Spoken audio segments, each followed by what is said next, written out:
こんちは。ギルクエソロの旅、パート15やっていきます。今回は、混沌にうめくゴアマガラをチャージアックスでやっていくよ。裏でコツコツと育てておりました。ギルクエの混沌ゴアはほぼ通ってこなかったから立ち回りとかは勉強中だけど、チャークと相性いいから攻略しがいあると思うね。対ゴマといえば、混沌ゴマ武器だと思いますけど、武器は睡眠使うんですね。火力だけならブーストオアフォールは最高倍率発掘に並ぶんだけどね。使いこなすには切れ味管理とか大変で、あと100戦くらいは必要に感じたな。それは年越しちゃいますね。スキルはこんな感じ。火力全突破だよ。お守りが、通撃6砲術13スロ1とやや強烈ではありますが、見切りはおまけな感じなんで、見切りを外せば比較的組みやすいと思います。とはいえ、イベント防具と東証4の発掘防具が必須みたいだが、動画の装備なんて通常防具1個もありません。イベクエ、エピクエ、発掘で構成されてます。仕方ないだろ。GX ハンターが強すぎるんだよ。体験用かと思いきや、全然そんなことないです。で、今回もギルクエ保管庫ことセカンドデータくんと通信してやってるよ。これは、ギルクエ登録枠が足りないためです。セカンドキャラは全く動かしませんので、念のため。動かしてたらタイトル詐欺になるしな。ゴマちゃん138ですね。育てるの大変でした？苦しくはないけど、思うようにタイムが縮まらないね。130あたりから体力が急に増えたよ。ゴマちゃんは単体クエストしかないのですが、単体オンリーの中では報酬が最も悪いです。体力も普通に多いので、発掘目的で行くには効率が悪すぎます。だから育てるのはぶっちゃけ趣味だよ。動画で採用しなかったらやってないと思う。プレイ自体は面白いのが救いだね。混沌ゴアは、チャークの練習相手としてよく採用されてたイメージですね。GP だとギリギリ反撃なしになる攻撃があったり、確かに練習相手としては適任だと思うね。ガード後の反撃も入るものと入らないものがあるんで、その辺の使い分けも必要だし。割と素直な行動が多いので、うまくさばけるとタイム短縮につながりますね。で、初動は、なるべく怒らせないようにミーを貯めていきたい。応急耳栓は用意してますが、方向には、なるべくカウンターを取っていきたいです。GP 根出のチャンスは多いので、いかにそれを無駄にしないかが重要だと思うよ。こういう取れる GP はなるべく取りたいです。ひるんでくれないと困る場面が結構ありました。最初の方向来たけど、瓶回収の都合で根出は取れなかったね。吐くタイミングがはっきりしてる分、縦強化と瓶維持はちゃんと管理しないといけないな。反撃取る以前にそこの管理が難しいですね。殴れる時に殴るラージャンとはまた違います。根出はもちろん全部頭に当てたいけど、最悪前足ヒットでも大丈夫だよ。ひる道が低い上にひるめば毎回転倒してくれます。転倒隙は短いけど、縦突き根出がギリギリ頭に入るね。この辺、臨回収か根出に当てるか難しいですね。TA を見る限り、根出に当てた方が良さそうな雰囲気は感じるな。TA と見比べて、臨回収周りの連度にだいぶ差がある感じしますね。あ、叩きつけきた。これをさばくのも結構慣れがいるね。踏み込みの場合は、少し前に動いてから振り向いて振動だけガードしたいのですが、翼脚に触れてしまうとのけぞりダメをもらうので、わずかな空間に正確に移動しなければいけません。幸い、判定はダメージの後に振動なんで、のけずったとしても振動はガードできるよ。ただ、反撃の根出でひるみが取れないと、のけぞりダメと合わせて大ダメージのリスクがあるね。この武器は白長なのであまり気にならないですが、反動台の切れ味消費も痛いです。叩きつけは踏み込まないパターンもあるから、瞬時に判断するのがなかなか難しい。で、睡眠1回目来ましたね。技物がないので、ここで研ぎたいです。睡眠は起こす時のと発見時方向の反撃で、2回根出を当てられるね。ただ、タイミングによっては、スタンと被って活かしきれないこともあります。この辺も管理していきたいけど、瓶回収してるついでに寝ちゃうこともあるしな。これは、足の判定もらっちゃいましたね。ツタもあって、身動きが取りづらいです。すごい今更だけど、ゴマのツタエリアは今のところ邪魔でしかないね。頭ひるみでツタやられになったりしませんし、一部攻撃で勝手にツタ上に行ってしまいます。ツタの上と下で追いかけっこする羽目になるからね。あの時間ほど無駄なものはない。距離が離れたので回復しとこ。重い攻撃ばかりかと思いきや、削りダメージも結構多いんですよね。のけぞりとか尻尾振る攻撃とかね、気づいたら4割くらい削られるとか、ザラだよ。シャガルの地雷とは、また違ったいやらしさがありますね。正直、ギルクエならシャガルの方が簡単だな。体力の1割以上低いみたいだし。ギルクエの体力の伸び方はモンスターによるんですが、こいつは特に体力増の影響を感じますね。混沌ゴマって村 G 級のイメージが強くて、そっちは5分以内で回れるからね。体力が多いと苦戦するあたり、基礎的なモーションの強さを感じるぜ。基礎体力が多いので強化幅は控えめなんでしょうけど、レオよりタフに感じます。テオは、なんだかんだ攻撃チャンスが多いからね。ギルクエ単体組だとクシャルもやりたいんだよな。あいつは相当効率いいだろうから。クシャルはラージャンより低体力だし、属性が通りやすくて好きです。頭はめですぐ倒れてたイメージしかありません。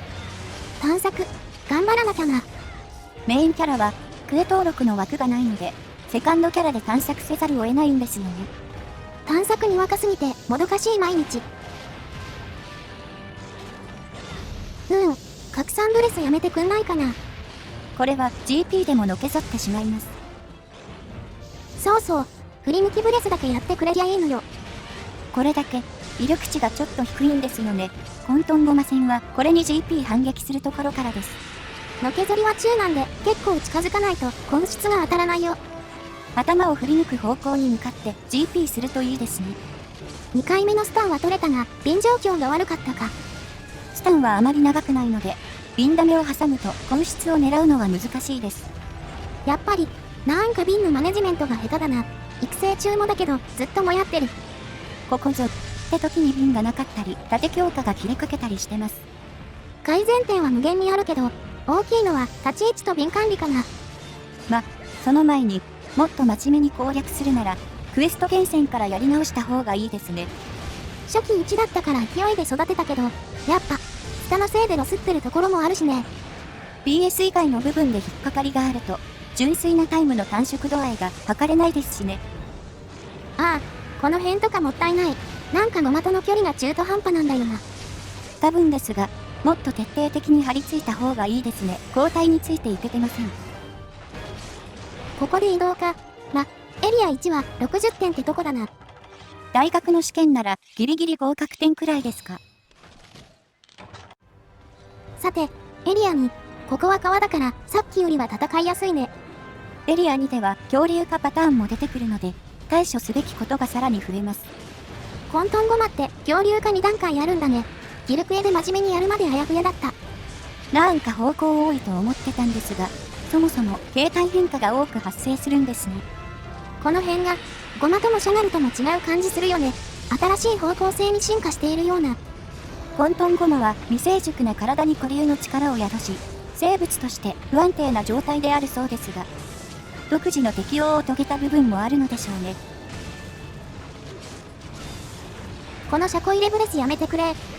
車庫入れ距離が長い上に、ブレスの爆発がバカでかいので、連発されると指を加えてみてるしかありません。混沌ゴマはプレイヤースキルによるガチンコ勝負ができるけど、このモーションだけなくしてほしいよ。結構出しとくモーションになってますね。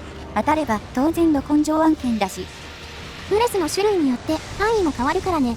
毎回気が抜けないよ。シャガルとはまた違ったひりつきがあります。あ、なんか墜落したぞ。5まで落とせるのは珍しいですね。頭ひるみを消費しちゃってるので、いいかは微妙ですが。ただ、どうやら恐竜化状態は解除できたみたいだ。この解除モーションも2種類あるみたいです。恐竜化段階によって違うんでしょうね。やべ、なんか解説すればするほど、混沌ゴマの解像度の低さが露呈するぞ。まあ、倒せればいいわけですから。あ、このモーションも、結構癖強いよな。通常ゴマもやるモーションですが、ステップで近づいてから派生するので、削りダメージをもらうリスクが非常に高いです。あえて突っ込んで攻撃入れるのがいいんだけど、頭が来る位置を正確に狙うのが難しい。そもそも、モーションの移行が速く、ミリ体力を削る能力が高いので、危ないと思ったらガードしちゃうのも手です。2段階攻撃だからそこは注意ね。しなる尻尾の範囲も広め。スタン取れて順調かと思ったのもつかの間、シャコイレブレス君、再び登場です。やめちくりー、チャークはノウトウするの強くないんだよ。この時代は、ノウトウ状態からガードを出す方法がないので、当然 GP もすぐ使えないんですよね。最近の作品に慣れてる人は、意外と違和感ある部分かもしれんね。と思ったら、2回目の睡眠です。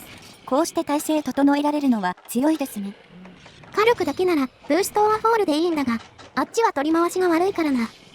よっぽどうまく立ち回らないと、すぐ青ゲージいっちゃいますしね。本当は、ヒカリュウの最高倍率榴弾がいいんだが、そんなの持ってないからな。ちなみに、ギルクエタと不遇な非属性君、第5マなら最適解かと思いきや、なんと、頭に一番通るのは竜でした。しゃがる成分のせいとかではなく、通常ゴマも、頭は竜の方が効くんだよな。火が最適解なギルクエモンスって、ナズチだけなんじゃね。なんてこった、かわいそうすぎて笑けてきますね。かわいそうって思ってないだろ。再びエリア1、疲労してるな。疲労してからも意外と長いんですよね。終わりかけてはあるんですが。疲労中はしっかり弱くなるんだけど、吹っ飛ばす系の攻撃も多いから。実は、そんなにまとまった攻撃機会はもらえないね。ブレスは不発になりますけど、口元に、しっかりダメージ判定だけあるんですよね。突進も普通に使ってくるから、結構気を使うモードなんだよね。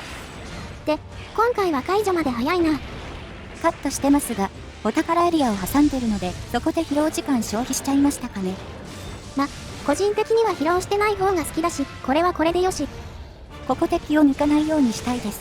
まだまだ実戦13から14分くらいはかかります。せめて、あと1から2分は短くしたいよな。DA だと8分前後出てるから。他のモンスターもですが、発掘を使って TA の 1.5 倍くらいで収めるのを目標にしてます。あくまで目標だから、平均でそれくらいに収めたいなって感じね。